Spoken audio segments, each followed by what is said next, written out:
가운데 계셨습니까? 예, 우리가 하나님을 인식하는 것이 참 중요합니다. 우리 삶 가운데 카톡으로 은혜를 아멘 아멘 하고 반응하는 것도요 굉장히 중요한 일이에요. 왜냐하면 아멘 함으로 내가 그 순간만은 하나님을 인식하잖아요. 그렇죠? 아멘이 아무 생각 없이 아멘이 아니잖아요. 내가 그렇게 하겠습니다. 나도 그것을 동의합니다. 그런 말이 아멘이지 않습니까? 그렇기 때문에 우리가 우리의 삶에서 하나님을 인식하는 하나님의 임재를 깨닫는 그 시간들을 늘려가야 되는 것이죠. 그게 영성입니다. 예, 아침부터 저녁까지 시간 가운데 과연 내가 얼마나 하나님과 동행했을까? 얼마나 하나님을 기억하였을까? 예, 생각해 보면 그만큼이 나의 영적인 분량인 거예요.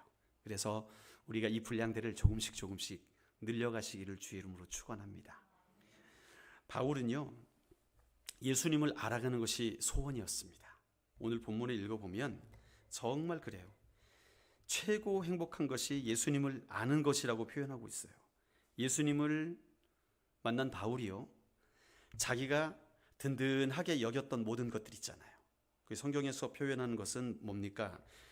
육체를 신뢰할 만한 모든 것들, 그러니까 5절 이후에 나타나는 것들 말하는 것이죠.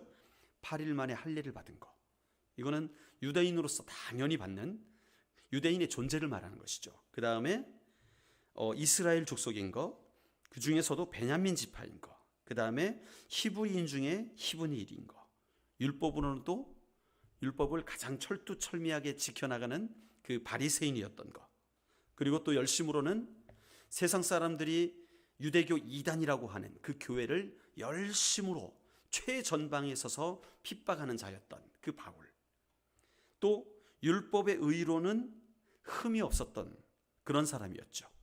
율법이 말한 그 유대교에서는 365가지에 지켜야 할 것들이 있습니다. 지켜야 할 것들이 뭔지 생각하는 것도 참 힘들어요. 그런데 그 모든 것들을 하나도 어기지 않고 다 지켜왔던 자가 바울이었어요. 그러니까 인간적으로 자랑할 것이 얼마나 많습니까? 이 빌립보 교회의 이 주장을 하던 그 율법주의자들보다 사실 따지자면 순위를 매기자면 바울이 더 손꼽는 순위에 들어갈 만큼 바울은 자랑할 것이 많았던 사람이잖아요. 그렇죠. 그런데 바울은 그것들을 다 버리기로, 배설물처럼 여기기로 그렇게 결정을 했습니다. 왜냐하면 예수님 만나서 예수님 만나고 나니까 내가 자랑하려고 했던 것이 자랑이 안 되는 거예요. 부끄러운 것이 되더라는 거예요. 예수님을 만난 이후 그 예수님을 아는 것보다 더 귀한 것이 없다는 것을 바울은 절실하게 깨달았습니다. 그가 다메섹으로 가는 길, 그 다메섹에 있는 교회들을 핍박하기 위해서 그 지도자들을 붙잡아서 죽이고 감옥에 넣고 하기 위해서 말 타고 달려가다가 예수님 만났잖아요. 밝은 빛 가운데 그가 눈이 부셔서 보지 못하는 가운데 소리로 말씀하십니다. 사울아 사울아 나는 네가 핍박하는 예수라. 그렇게 주님을 만나게 됩니다. 그때부터 바울은 눈이 멀게 되고, 그렇죠? 눈이 멀게 된 상태에서 아나니아를 만나게 돼서 결국 눈에 비늘 같은 것이 벗겨지면서 그가 이제 아라비아로 가서 예수님에 대해서 많은 교제를 하게 되고 공부를 하게 돼요. 주님과 특별 대면을 하게 되는 거예요. 그런 과정 가운데 내가 이 예수님을 이제야 알았다니, 내가 이 예수님의 존재를 이제야 알았다니, 내가 지금까지 헛살았구나, 내가 지금까지 자랑하던 것이 이게 너무나 부끄러운 거였구나, 그거를 이제 깨닫게 되더라는 거예요. 세상의 고상함이라고 생각했던 것, 우리도 세상의 고상함이라고 생각하는 게 있지 않습니까? 예를 들면 고3들에게 세상의 고상함이 뭘까요? 서울대? 뭐 이런 거겠죠, 그죠? 서울대, 법대, 의대, 이런 것들 세상의 고상함이죠. 여러분, 직장에서의 고상함이 뭘까요? 진급, 그죠? 더 나은 연금을 보장받는 것, 이런 것들일 수 있습니다. 또 여러분, 이 박사 공부를 하는 사람들의 고상함은요, 논문에서 우수한 논문을 내가지고 학위를 받는 것. 그래서 남들이 존경하는 그 논문을 탁 내놓는 것. 그러면 세상이 우와 참 대단하다.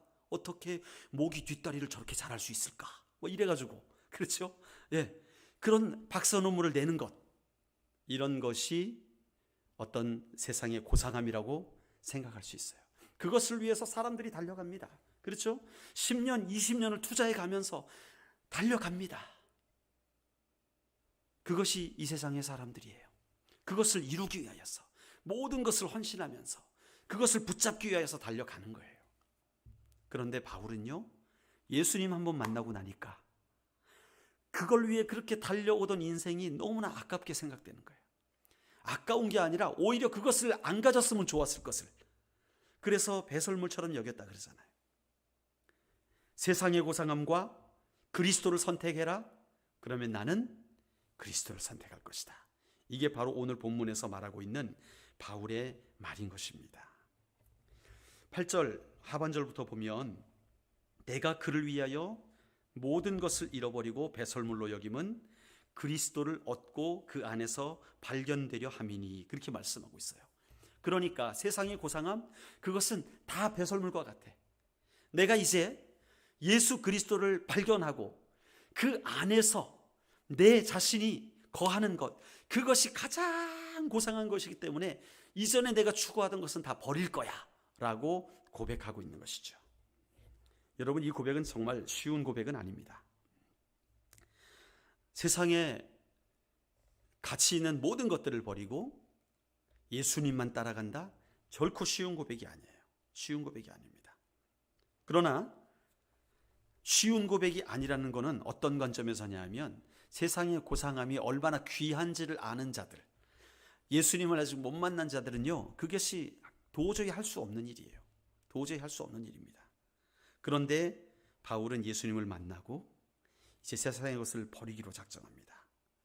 사람이 여러분 제 아무리 최선을 다해 의롭게 살아가 보려고 노력을 해도요, 하나님의 기준에 있어서는요, 그 사람의 의라는 게 정말 보잘것없는 것입니다. 어떻게 보면 성경의 표현이 그래요. 이사야서 64장 6절 말씀에 보면 이렇게 돼 있어요. 무릇 우리는 다 부정한 자 같아서 우리의 의는 다 더러운 옷 같으며 우리는 다 잎사귀같이 시들므로 우리의 죄악이 바람같이 우리를 몰아가나이다. 그렇게 말씀하고 있어요. 우리의 의가 뭐라고요? 더러운 옷과 같다는 거예요. 좀 품이 있는 말이어서 더러운 옷이지 누더기입니다. 누더기. 그렇죠? 품바 하면서 돌아다니는 그 거지들 있잖아요. 막 이렇게 뭐 뜯어붙이고, 그게 누더기 아닙니까? 예. 우리가 아무리 하나님 앞에 내 나름대로 열심히 최선을 다하여 봉사하고 살아간다 해도 그것이 하나님으로부터 출발한 게 아니라 나로부터 출발한 것이면 그 행위는 뭐라고요? 누더기밖에 안 된다는 거예요. 누더기. 이것을 깨닫고 나서 바울이 인생의 목표가 완전히 바뀌는데요. 자, 과거에는 바울이 나름대로 멋진 스펙을 다 쌓았습니다. 그래가지고 남들 가기 힘든 그 가말리엘에게 가서 그 문화생으로 열심히 유대교를 공부하기까지 했어요. 한마디로 서울대 법대 가서 열심히 공부했다는 얘기예요. 최선을 다해서 율법에 어긋나지 않게 살기 위해서 자신을 채찍질하면서 다른 사람에게 조금도 밉보이지 않고 그런 인생을 살아왔습니다. 하나하나 스펙을 갖추고 하나하나 남들에게 영향력 미칠 만한 모든 좋은 것들을 갖추어 갔었어요. 그것을 위해 달려왔습니다. 그것이 바울의 목표였습니다. 여러분의 인생의 목표는 어떻습니까? 무엇을 위해 달려가고 계세요? 무엇을 얻기를 원하십니까? 여러분이 추구하고 있는 것이 뭐냐는 거예요. 바울과 같습니까? 자, 나름대로 바울도 그렇게 멋진 스펙을 가지고 멋진 영향력을 가지는 사람이 됐어요. 사람들이 건드리지 못하는 그런 사람이 됐습니다. 그런데 예수님을 만난 이후에 그 율법을 행함으로 얻는 의, 내가 이루었던 스펙을 쌓음으로 말미암아 내가 얻은 의, 그런 것들을 다 버리게 되었다는 거예요. 포기했다는 거예요. 자, 여러분, 그러면 바울의 입장에서 볼 때 내가 그렇게 쌓아왔던 것을 다 버리고 포기하고 내가 이제는 주님으로부터 오는 의만 받아들이겠다 생각하게 될 때, 그러면 우리는 편히 쉬면서 아무것도 안 한다는 말입니까? 이제 더 이상 스펙도 안 쌓고 멍청하게 가만히 있는다는 그 말일까요? 그게 아니에요. 이제는요, 그리스도라는 분이 가장 고상한 지식인 것을 깨닫게 됐어요. 세상의 것이 비교할 수 없을 만큼 놀라운 분임을 깨닫게 됐어요. 그러니까 이제 새로운 목표가 생긴 거예요. 그냥 그리스도가 고상하기 때문에 가만히 있는 게 아니라 새로운 목표가 생겼는데 그분을 더 알기를 원하는 거예요. 더 알기를 원하는 거예요. 그래서 뭐라 그러냐면 10절 말씀에 내가 그리스도와 그의 부활의 권능과 그 고난에 참여함을 알고자 하여, 그렇게 말합니다. 내가 더 알기를 원하는데 첫 번째 더 알기를 원하는 게 뭐냐면 그리스도를 더 알기를 원하는 거예요. 우리 죄에서 우리 백성을 구원하신 분, 그 예수 그리스도를 더 깊이 알기 원한다는 거예요. 내가 이전에 알던 것보다 더 많이 알아가기를 원한다는 거예요. 여러분, 바울만큼 예수님과 소위 직통 계시를 받아서 깊이 교제한 사람이 얼마나 될까요? 그렇죠?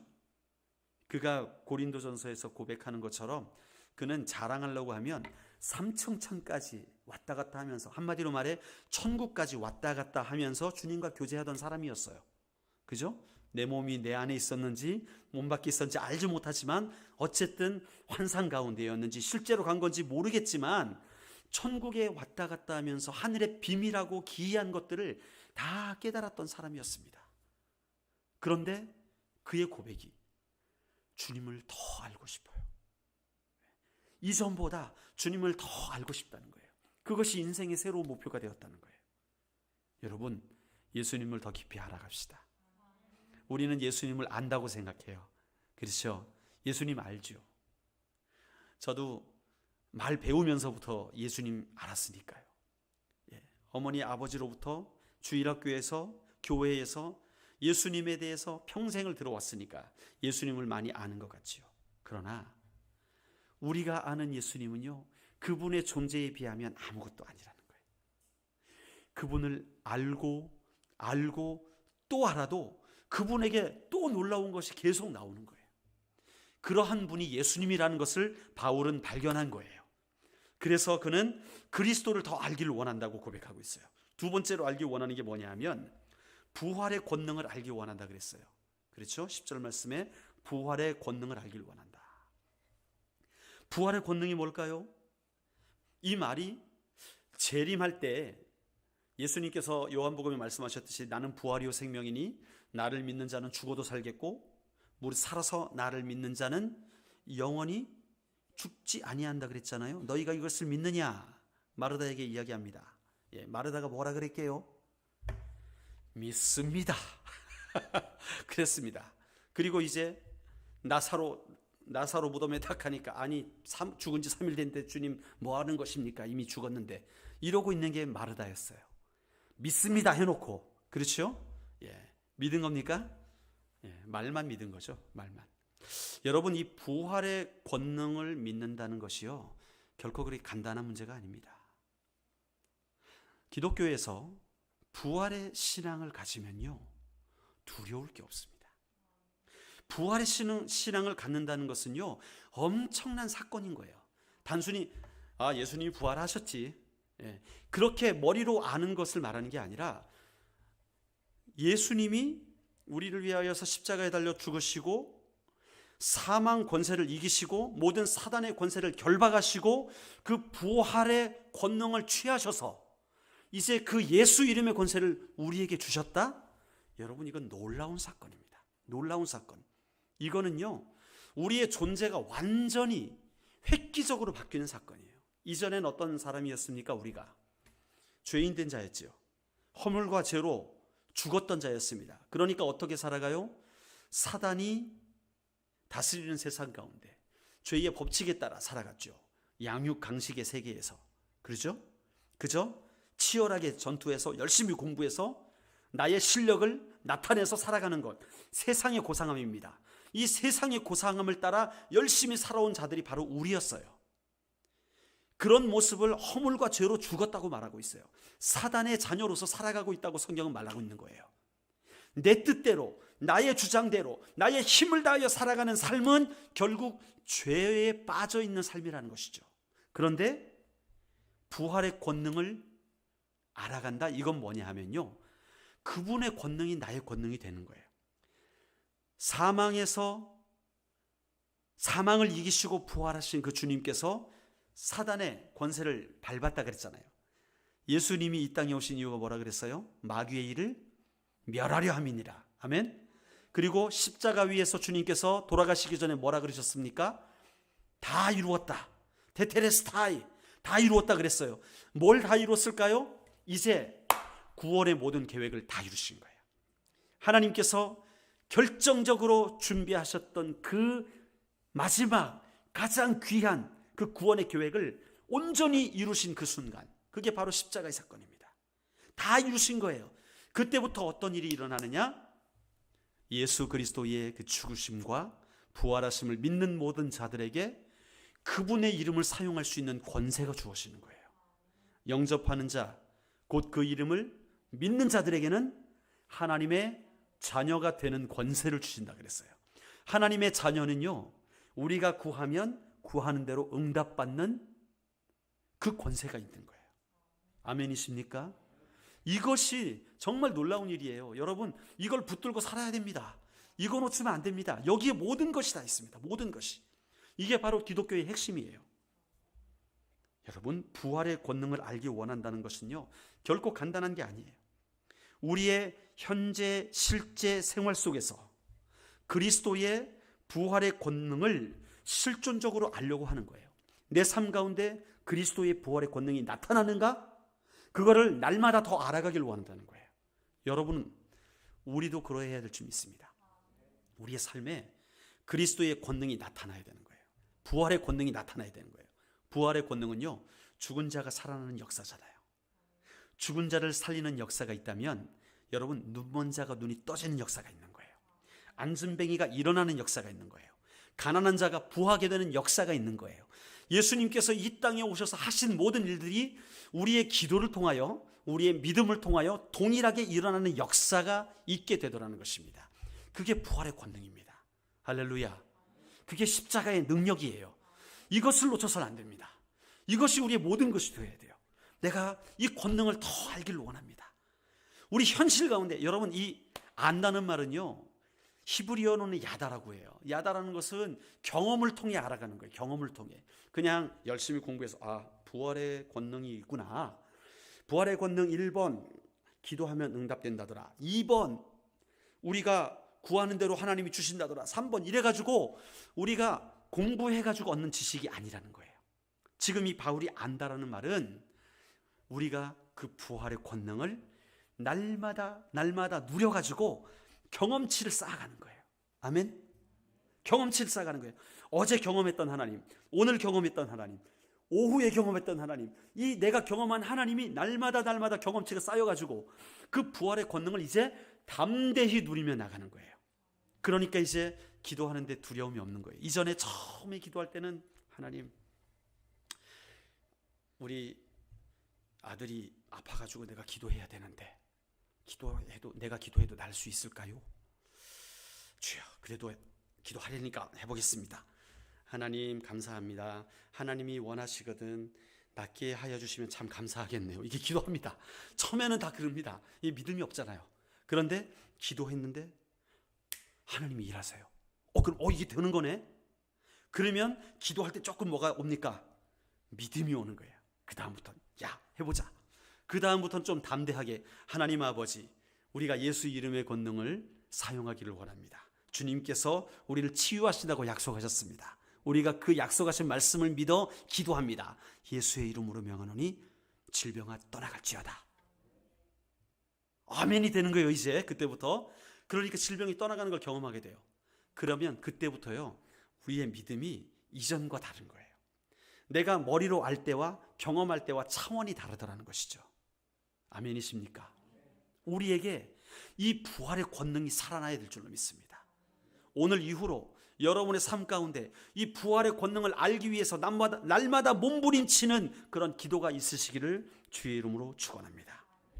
자, 그런데 바울이 또 알길 원한 것이 있었죠. 마지막으로 세 번째 뭐예요? 그 고난에 참여함을 알고자 하여, 그렇게 말합니다. 자, 부활의 권능까지는 우리가 좀 아멘하면서 다가가는데 고난에 참여함을 알고자 하는 건 좀 아멘이 덜 나올라 그래요. 고난으로 간다고요? 아파야 하는 건가요, 주님? 그런 마음이 들어요. 그런데 여기에도 깊은 의미가 있습니다. 여러분, 부활의 권능이라는데 그 의미가 포함되어 있어요. 부활이 뭡니까? 부활이 되려면 먼저 죽어야 되는 거예요. 죽지 않고 부활이 있습니까? 죽지 않고 부활이 없어요. 죽지 않았다는 건 그냥 안 죽은 거죠. 부활이 없습니다. 죽어야 부활이 있는 거예요. 그러면 무엇에 대해 죽을까? 이것이 중요한 것입니다. 무엇에 대해 우리가 죽어야 되느냐? 여러분, 하나님께서 이 땅에 세상을 지으시고 인간이 하나님의 형상을 닮게 지으셔서 그 코에 생기를 불어넣으시고 생명이 되게 하셨어요. 그리고 복을 주시면서 너는 생육하고 번성하여 땅이 충만하고 땅을 다스려라, 땅을 정복해라, 그렇게 말씀하셨거든요. 축복을 주셨어요. 그런데 너희가 동산에 있는 모든 것이 다 너희 마음대로 먹어도 되는데 한 가지만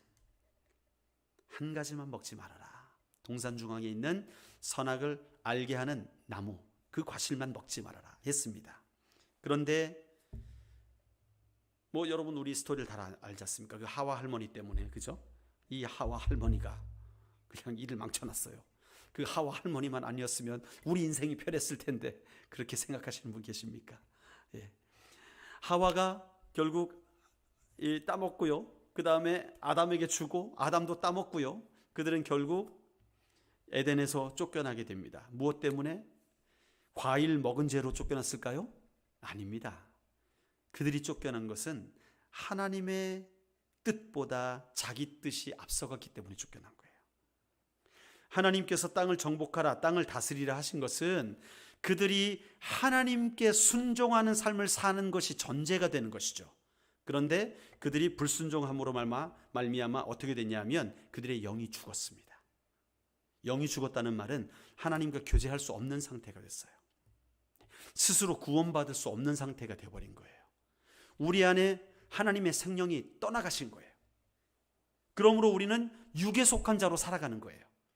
사단에 의해서, 마귀에 의해서 종로로 타면서 죄를 지으면서 육에 속해 살아간다는 말은 뭐냐 하면 내 육체가 원하는 대로 살아가는 그런 삶을 말하는 것이죠. 또 다시 돌아오게 되면 그것이 바로 세상의 고상함을 따라 살아가는 삶. 주님은 오늘 여기서 말씀하는데 거기서 죽어야 된다는 거예요. 세상의 고상함을 따라가는 삶에서 우리가 죽어버려야 된다는 거예요. 이것이 가장 중요합니다. 너희가 부활의 권능을 누리길 원하느냐? 부활의 권능을 누린다 그러면 우리는 다 사모하잖아요. 안 사모하는 사람 어디 있습니까, 여기? 그런데 그러기를 원한다면 먼저 세상의 고상함을 버려야 된다는 거예요. 세상의 고상함을 버린다는 것이 우리가 다 포기하고 차 있던 거 버리고 좋은 집 버리고 광야로 나가서 저 세례 요한처럼 메뚜기 먹으면서 그렇게 살라는 말입니까? 그 말이 아닙니다. 우리가 추구하던 목적과 방향을 새로이 하라는 거예요. 이전에는 그 추구하던 목적과 방향의 화살표가, 지향점이 나 자신의 높아짐을 위해서 있었다면 이제는 그 화살표가 주님이 높아지는, 주님이 영광 받으시는 것을 위해서 내 모든 삶을 다 드린다는 거예요. 아멘이십니까? 여러분, 이것은 세상의 고상함을 버렸기 때문에 우리는 그냥 거지처럼 사는 거야 라는 말이 아니라 이제 주님의 고상함을, 주님의 그 영광을 위하여 살기 위하여서 우리의 삶에서 치열한 투쟁이 있어야 되는 거예요. 어떻게 해요? 더 거룩하게 살기 위해서, 더 영광스럽게 살기 위해서 우리의 삶 가운데 그 치열한 싸움을 싸우며 살아가야 되는 거예요. 할렐루야.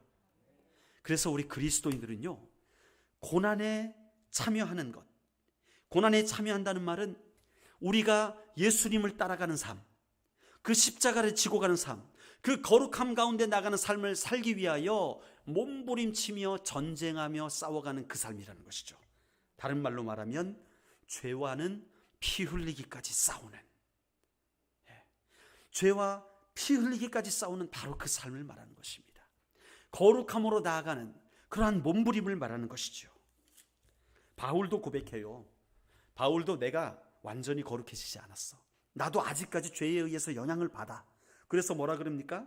내가 이미 얻었다 함도 아니요. 12절 말씀, 온전히 이루었다 함도 아니라 오직 내가 그리스도께 잡힌 바 된 그것을 잡으려고. 뭡니까? 내가 그리스도께 사로잡힌 그 목적, 내가 발견한 새로운 인생의 목적, 그것을 잡으려고 내가 달려간다는 거예요.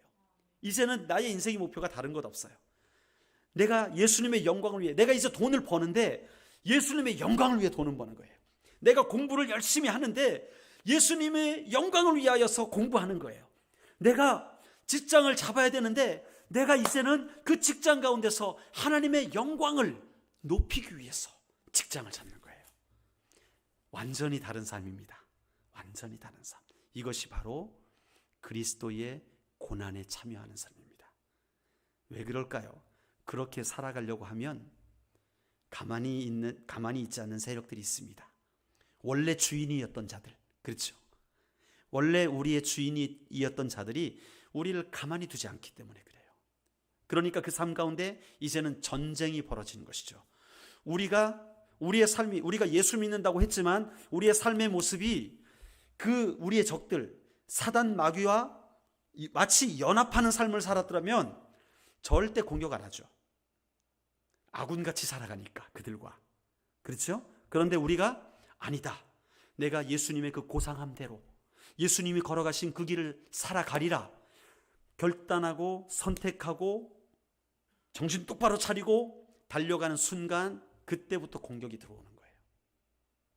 이해가 되시죠? 우리의 마음이 정말 그렇습니다. 내가 예수 한번 잘 믿어 보려고 하면 그때부터 왜 상황들이 이렇게 꼬이는지 몰라요. 내가 하나님 앞에, 하나님 새벽기도 제대로 한번 해보겠습니다 하면은 왜 이렇게 잠이 쏟아지고, 또 내가 하나님 앞에 헌신 한번 해보겠습니다 하면은 왜 이렇게 자꾸 돈 쓸 일이 많아지고, 참 이렇더라는 거예요.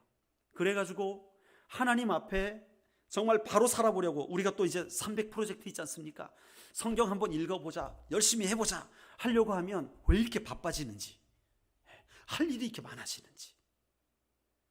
이게 바로 영적 전쟁입니다. 영적 전쟁. 그리스도의 고난에 참여한다, 그 고난에 참여함을 안다, 이 말은 뭐냐면 영적 전쟁에 임한다는 거예요. 여러분, 우리의 운명은 정해졌습니다. 우리는요 코 꿰습니다. 무슨 말이냐면 예수 믿는 순간 우리는 그 영적 전쟁의 현장으로 나아갈 수밖에 없다는 것이죠. 여러분의 삶의 현장이 전쟁터라는 거예요. 치열한 전쟁터예요. 거기서 이기는 비결은 뭐냐면 주님의 뜻만 원하면 이기는데, 우리의 연약한 육체가 자꾸 뭘 원하냐 하면 내 뜻이 나와요. 이 전쟁은요 뜻의 싸움입니다. 의가 뭐냐면 뜻의자잖아요. 뜻의. 하나님의 의를 추구하느냐 내 의를 추구하느냐의 영적 전쟁인 거예요. 그래서 내 뜻을 따라 살면, 세상이 고상함의 뜻을 따라 사는 거랑 똑같은 거죠. 내 뜻을 따라 살면 영적 전쟁에서 지는 것이고, 하나님의 뜻을 따라 살면 영적 전쟁 가운데 승리하게 되더라는 겁니다. 그런데 그 승리하는 방식이 어떤 방식으로 나타나느냐 하면 부활의 권능이 우리의 삶 가운데 나타난다는 것이죠. 아멘이십니까? 여러분, 이것이 바로 그리스도인들의 라이프 스타일입니다. 우리는요 목표가 바뀐 인생들이에요. 인생의 목표가 바뀌었습니다. 우리가 예수 믿은 이후에 우리는요 이제 달려갈 방향이 정해졌어요. 그리스도의 영광을 위하여 살아가는 거예요. 우리는 동일하게 이 땅 가운데 학교도 다녀야 되고 직장도 다니고 돈도 벌고 또 자녀도 키워나갑니다. 그런데 이전에는 내 자녀가 잘 돼가지고 이 다음에 내가 은퇴하면은 자녀 덕 좀 봐야지, 이걸 위해 사는 게 아니라 내 자녀를 키워나갈 때 얘가 하나님을 경외하는 자녀로 자라나가지고 얘가 가는 곳곳마다 예수 그리스도의 이름이 높임 받으시고 영광 받으시고 복음이 전도되고 하는 그러한 과학자, 그러한 의사, 그러한 법조인으로 키워나가는 거예요. 할렐루야. 이렇게 인생이 바뀌는 거예요. 그러면요, 구멍가게 하나를 하더라도 우리는 뭘 합니까? 주의 영광을 위하여. 내가 하는 이 구멍가게는 주님의 영광이 나타나는 구멍가게. 그러니까 물건 껌을 하나 팔아도 이 껌 하나 파는 게 하나님, 이 껌을 파는 자에게 하나님의 복이 흘러가게 하여 주시옵소서. 하나님, 물질이 들어오고 나갈 때마다 하나님의 선교를 위하여 쓰여지게 하여 주시옵소서. 목표가 완전히 바뀌는 것이죠. 할렐루야. 바울이 그렇게 인생이 바뀌니까 어떤 고백이 나오는지 아십니까?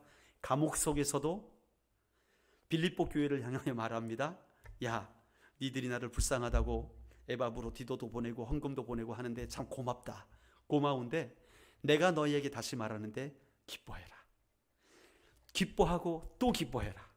왜냐하면 나는 예수 그리스도를 알고 그분을 더 알아가는 삶 때문에 내가 너무나 행복하단다. 그리고 그분의 부활의 권능을 누리며 이 살아가는 모든 것들이 너무나 행복하기 때문에 너희는 나와 같이 기뻐하고 기뻐하라. 이게 바로 바울의 놀라운 고백인 것입니다. 말씀을 마무리하겠습니다. 바로 이런 관점에서 우리의 믿음의 삶, 우리의 신앙의 삶은요, 충전기가 되어야 됩니다. 그래서 우리 예배는 충전기가 되어야 돼요. 어떤 충전기냐면 고난의 삶을 믿음으로 버텨갈 수 있도록 부활의 권능을 충전하는 충전기. 그래서 우리가 예배할 때마다 우리 부활의 권능의 레벨이 올라가야 돼요. 아멘.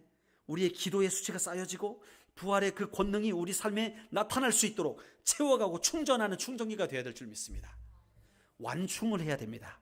예배할 때마다 완충해가지고 나가지고 한 주간 동안 살아갈 때마다 하나님이 하셨습니다. 잘 되고 있습니다. 당신에게 하나님의 평강이 임하길 원합니다. 예수 믿으세요. 그것이 당신이 살 길입니다. 라고 막 그냥 충전된 그 에너지가 발산이 되는 것이죠. 할렐루야. 우리 화평교회가 그런 교회가 되시기를 주의 이름으로 축원합니다. 그래서 예배 드릴 때마다 여러분의 영적 라이프가 충전이 꽉 돼가지고 기쁨이 넘쳐나고, 가정에 돌아가도 야, 우리 하나님께 감사하자. 집에 돌아가다가 사고가 났어요. 감사하자. 우리가 사고 난데도 이밖에 안 다쳤네. 참 감사하다. 그런 감사의 고백들이 넘쳐나게 되는 것이죠. 예수님이 이제는 우리를 부르신 그 부름을 향하여 우리 온 가족이 달려가기 때문에 누구 하나 달려가다 낙심하고 실망하면 아빠 힘내세요. 우리 예수님이 함께 하시잖아요. 야야, 시험 못 봤구나. 괜찮다. 한 번 못 받아고 넘어지는 거 아니다. 주님이 너와 함께 하신다. 이렇게 믿음으로 권면하는 가족관계가 되어지고, 요번에 저희 아들이 그랬거든요. 공부를 잘하다가 잘해왔어요. 너무나 잘했어요 얘가. 근데 잘하다가 요번에 뭐 하나를 안 냈나 봐요. 과제를. 시간이 부족했는지. 그래가지고 하나가 점수가 뚝 떨어졌더라고요. 그래가지고 제 육신의 마음은 그렇게 해가지고 되겠냐. 똑바로 정신 차리고 숙제를 다 냈어야지 하고 싶은 마음이 있었지만 성령께서 지혜를 주셔서 괜찮다. 하나님이 너와 함께 하신다. 기회는 많다. 타산지석을 삼아라. 타산지석이 뭔지 못 알아듣겠죠. 지금의 아픔이 앞으로의 네가 점프할 수 있는 기회가 된다. 걱정 말고 지금 하던 대로 열심히 하면 돼. 주를 의지하고 열심히 공부해. 괜찮아. 그렇게 위로를 해줬거든요. 그게 어제 일이었습니다. 어제 일. 성적표가 왔는데 이 점수 쭉 한 과목이 푹 떨어지는 거예요. 그래가지고 제가 깜짝 놀랐거든요. 우리 부모님들도 그러십니까? 그런데 목표가 바뀌면요, 그 점수 떨어지는 거 괜찮습니다. 그것도 하나님께서 허락하신 거예요. 하나님께서 허락하신 거예요.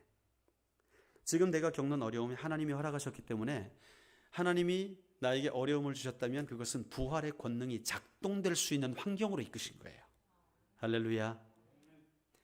우리가 낮아졌다는 것은요, 뛰어오를 수 있는 높이가 생겼다는 거예요. 생각을 바꾸시길 바랍니다. 우리 인생의 목표가 바뀌어져야 돼요. 그러면 하나님이요, 우리를 영광스러운 길로 인도하시는데, 이제는 세상의 조건이 우리를 위협하지 못해요. 바울 같은 경우에 감옥에 갇혀도 오히려 밖에 있는 사람들을 위로하잖아요. 우리가 돈에 의해서 좌지우지 되지 않아요. 직장에 의해서 좌지우지 되지 않아요. 환경이 우리를 지배하는 것이 아니라 환경보다 크신 하나님의 뜻을 받들고 나가기 때문에 하나님이 우리에게 평강을 허락하시는 것이죠. 그것이 그리스도인의 능력인 줄 믿습니다. 오늘 우리 안에 예수님을 더 알아가길 원하는 그 간절한 마음이 있기를 원합니다. 그래서 예수 그리스도의 그 부활의 권능이 여러분들의 삶에 차곡차곡 쌓여지시길 바랍니다. 어떻게 쌓여요? 우리가 기도할 때 응답을 누리는 것. 아멘. 우리가 기도할 때 응답을 누리는 것. 그래서 구체적으로 기도하세요. 구체적으로. 하나님 잘 되게 하여 주시옵소서. 우리 가정 잘 되고 건강하게 하여 주시옵소서. 그러면요, 하나님이 응답하셔도 응답된 줄도 몰라요.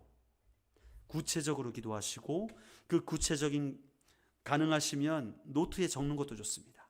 기도 노트에 적어서 하나님이 과연 나에게 어떻게 응답하셨는지 한 달 뒤에, 6개월 뒤에 살펴보는 것도 좋아요. 그러면 하나님이 이렇게 이루어가셨네, 하나님이 이런 방식으로 응답하셨네. 그러면 주님께 영광 돌릴 수 있는 기회가 되는 것입니다. 할렐루야. 그래서 우리 화평교회가 이제는 간증이 들어갔으면 좋겠어요. 이제 간증의 시간들을 우리 만들어 가죠. 예배 가운데. 언제가 될지 모르겠지만 간증들이 이제 하나님이 일하셨다는 그런 작은 간증이라도 괜찮습니다. 아, 내가 오늘 정말 초코파이가 먹고 싶어가지고 기도했는데 권사님이 지나가면서 초코파이를 하나 주셨어요. 할렐루야. 간증입니다. 하나님이 하신 일입니다. 이런 작은 거라 할지라도 우리가 기록을 해서 은혜가 되시면 저한테 카톡으로 보내주십시오. 그러면 우리가 이 작은 일들을 통하여 하나님의 이름이 높임 받으실 수 있도록 우리가 함께 간증합시다. 하나님이 일하시는 것을 드러내야 돼요. 우리는 주님의 선한 일을 드러내는 자들입니다. 할렐루야. 하나님의 일을 드러내는 자들이에요. 간증을 하는 것이 우리의 의무입니다. 의무. 그렇기 때문에 우리 화평교회가 그 간증이 날마다 차고 쌓여서 그 부활의 권능들이 우리 교회 안에 가득 차고 부족해가지고 막 터져나갔으면 좋겠어요. 세상을 향해서. 그래서 세상에 그 부활의 권능이 필요한 자들이, 갈급한 자들이 이곳에 와서 함께 구하며 함께 그 간증에 동참하게 되는 놀라운 역사가 우리에게 있기를 주의 이름으로 축원합니다. 기도하시겠습니다. 내가 그리스도와 함께 십자가에 못 박혔나니 그런즉 이제는 내가 사는 것이 아니요 오직 내 안에 그리스도께서 사는 것이라. 이제 내가 육체 가운데 사는 것은 나를 사랑하사 나를 위하여 자기 자신을 버리신 하나님의 아들을 믿는 믿음 안에서 사는 것이라. 하나님, 우리가 주님의 고난에 동참하는 자 되길 원합니다. 이제는 내 인생의 목표가 세상에 고상한 것을 쫓아가는 것이 아니라 그리스도의 그 고상함을 따라 달려가는 자들 되게 하여 주시옵소서. 예수님을 더 알기를 원합니다. 주님의 그 부활의 권능이 우리의 삶 가운데 넘쳐나기를 원합니다. 하나님, 그래서 이제는 우리가 주님께서 우리를 어떠한 길로 인도하시도 내가 그 주님의 길, 주님이 걸어가셨던 그 길을 배반치 아니하고 한 걸음 한 걸음 순종함으로 말미암아 우리의 삶 가운데 주님의 그 부활의 영광이 가득한 삶이 될 수 있도록 주님 축복하여 주시옵소서. 우리 화평교회 모든 가족들이 정말 그 부활의 권능에 정말 사로잡혀서 날마다 간증이 넘쳐나는 삶이 될 수 있도록 주님 함께하여 주시옵소서. 예수 그리스도의 이름으로 기도드리옵나이다. 아멘. 찬송하시겠습니다.